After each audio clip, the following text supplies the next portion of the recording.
こんにちは。わびチャンネルナビゲーターの森前です。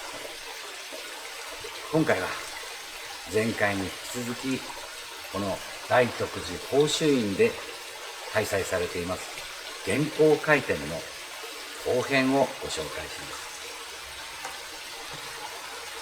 す。こちらにあります宝珠院書院、これは本堂の北側にありますが、約100年ほど前、時の総理大臣正代が近衛文麿公が京都帝国大学に在籍なさっている間に寄宿なさったそうです。ここから書院、そしてその奥に広がる世界を今回はご案内しましょう。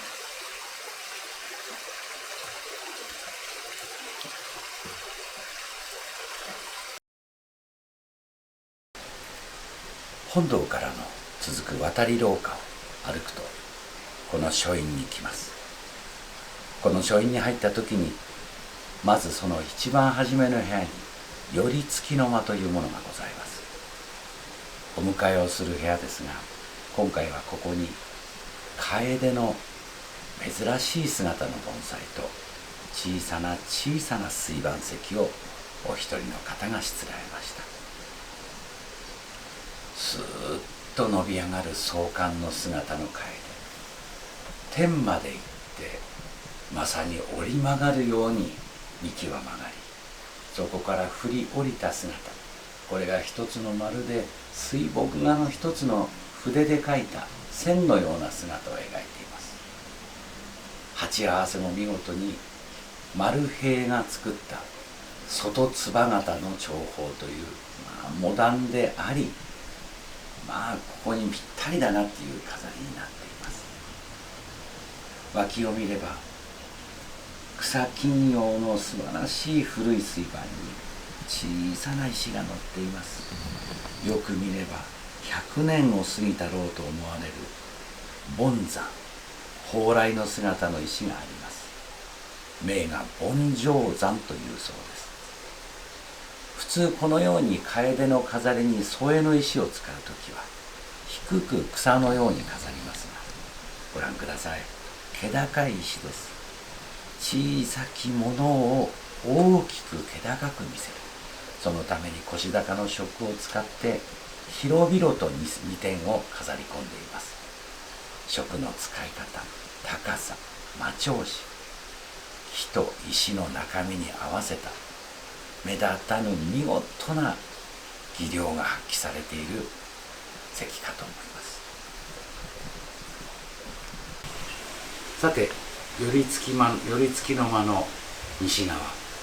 まさに鈍湖閣を眺める広々とした部屋ですが、今回はそのしつらえによってご住職に大きなこの襖障子を外していただきました。広々とした L 字型のところにお一人の方がちょっと趣向を凝らした飾りをしています。杉を3点、3種3体の飾りを作り上げています。盆栽の作出名手と言われた愛好家の方ですが、杉の盆栽を形を変えて3点を飾るというのは今までにほとんどないと思います。一つ一つの味わい深い石が響き合う世界、このような形もこの座敷やこの禅寺だからこそできる楽しみと言えます。さて、この3体杉のメインとなる巨木です。ご覧ください。まさにそびえ立つ巨樹、そびえ立つご神木を思わせるようなこの杉の作り、盆栽作りでよく言う枝をこう平らに曲げるというよりも、木立ならではの荒ぶれた立ち姿が見事に表現されています。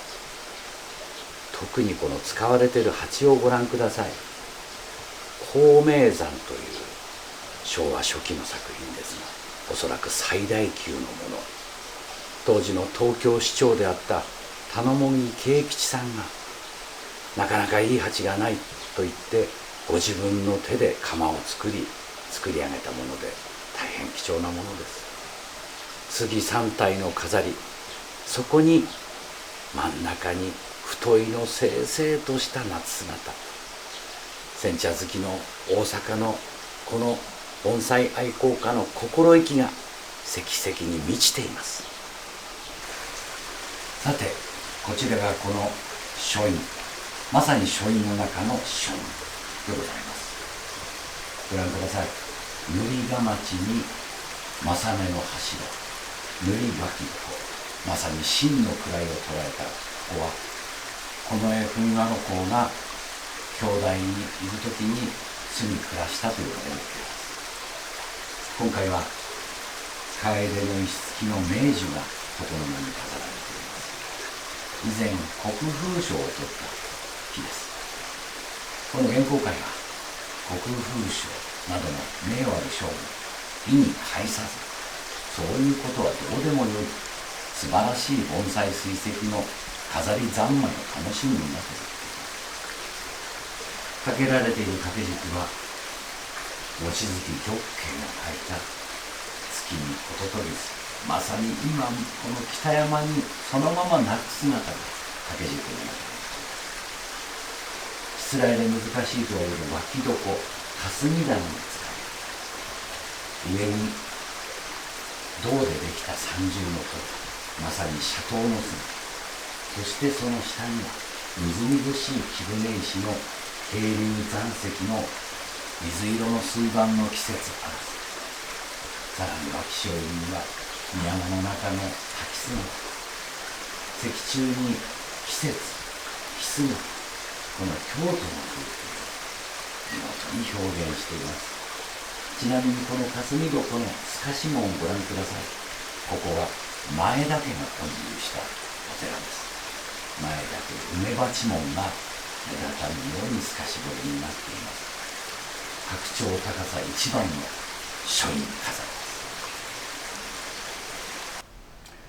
す。さて、こちらは書院寄り付きの北側にあります杉の間というところになります。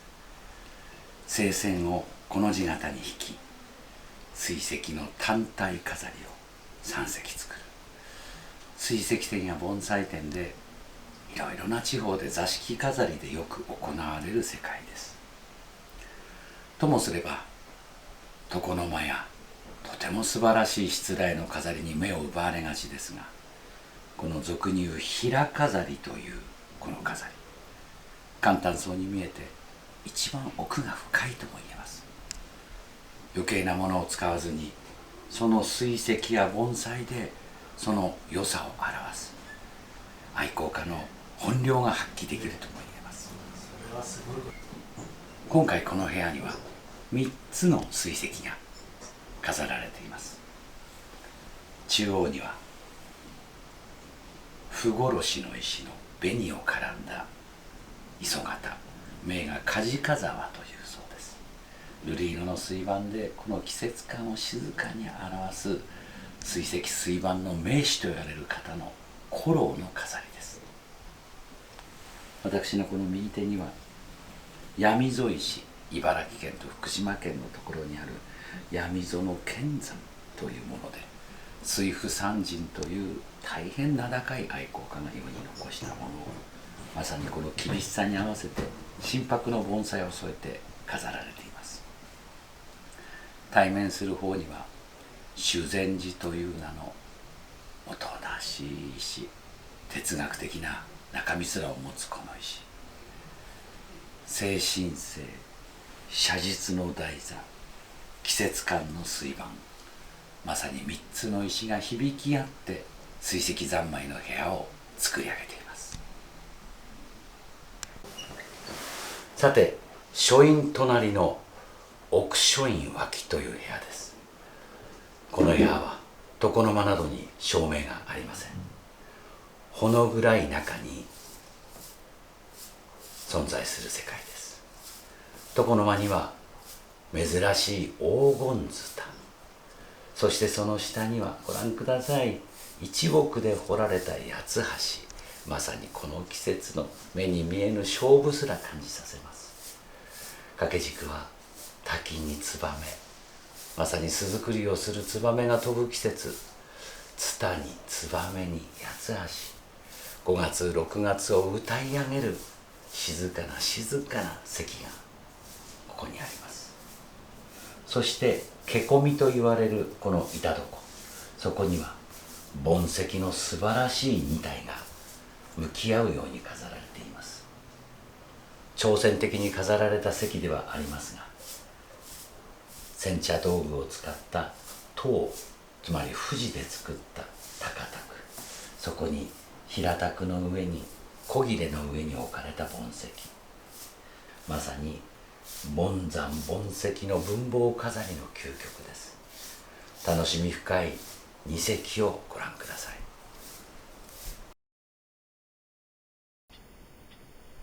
さて、この大寺院宝珠院の展示会をずっとご案内いたしました。そして最後にございますのがこの2棟の茶室になります。広間の茶、明雲亭、迷う雲の亭とあります。そこからその奥に落葉亭、まさに駒、この2つの究極の茶室飾りへご案内します。それでは茶室落葉亭をご案内します。ご存知の通り、本茶室駒と言われるものは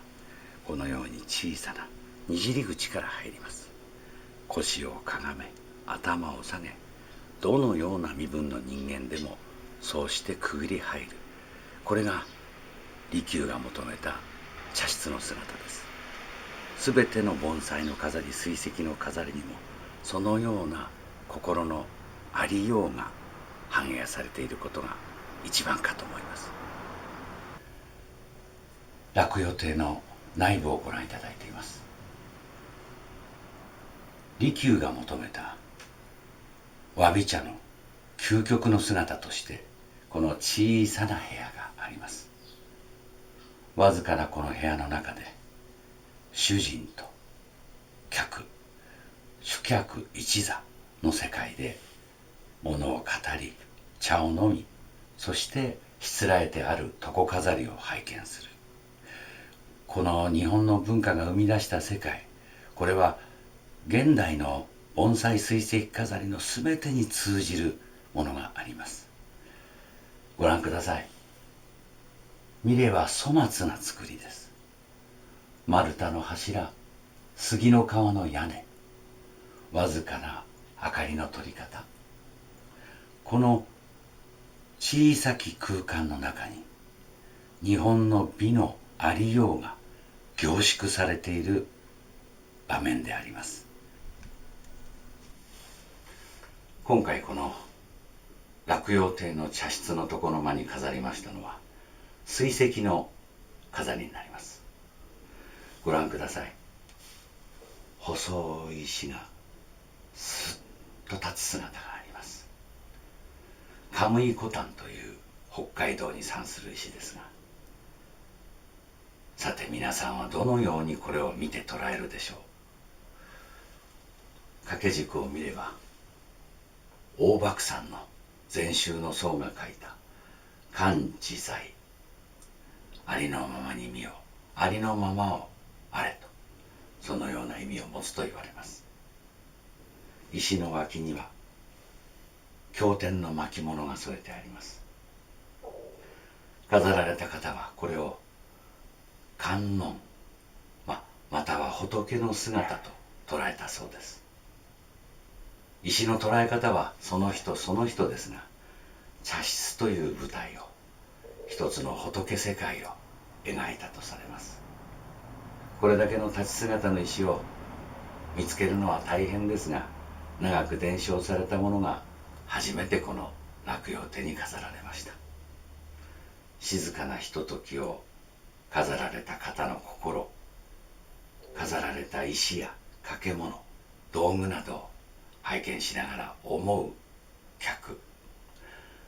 そこがこういう舞台を使って水石盆栽を飾る楽しみと深さでもあります。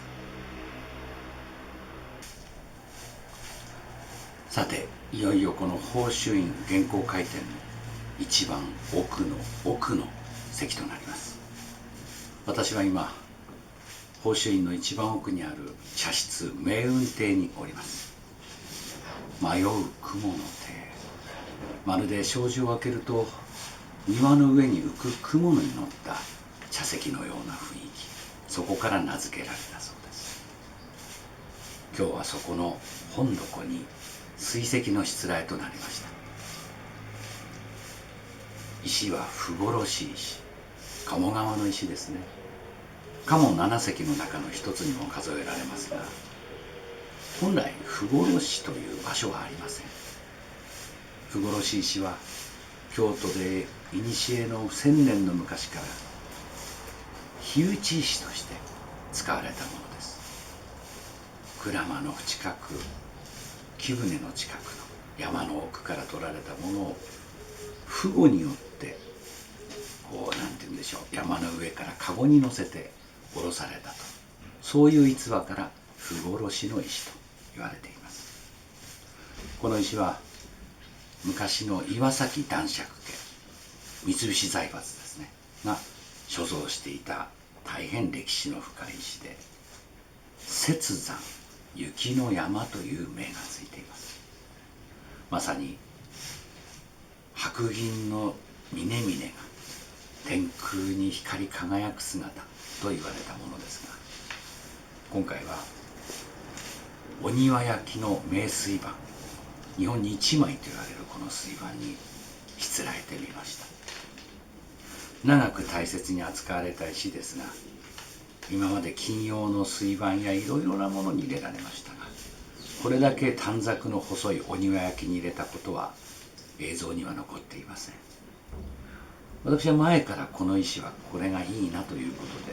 この席をお持ちの方と相談して今回この席を作りました。多くの方はなんでこの5月の末のこの季節に真っ白な雪山をと思われるでしょうか。私は申しました。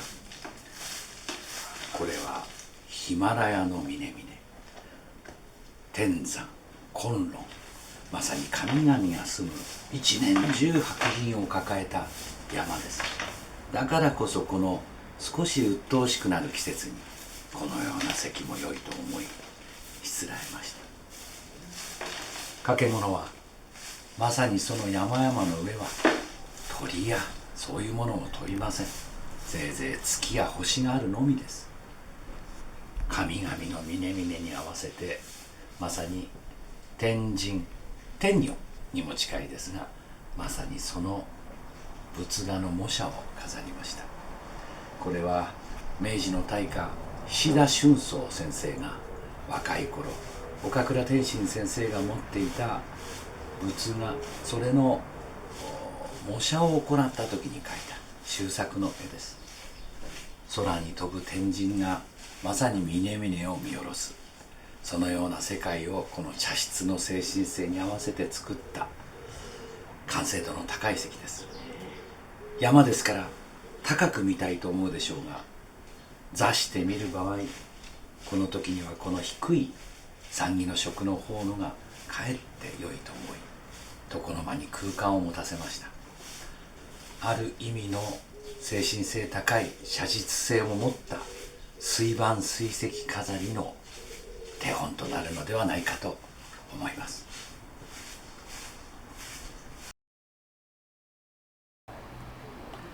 さて皆さん、この大徳寺宝珠院を舞台にした元光回転いかがだったでしょうか。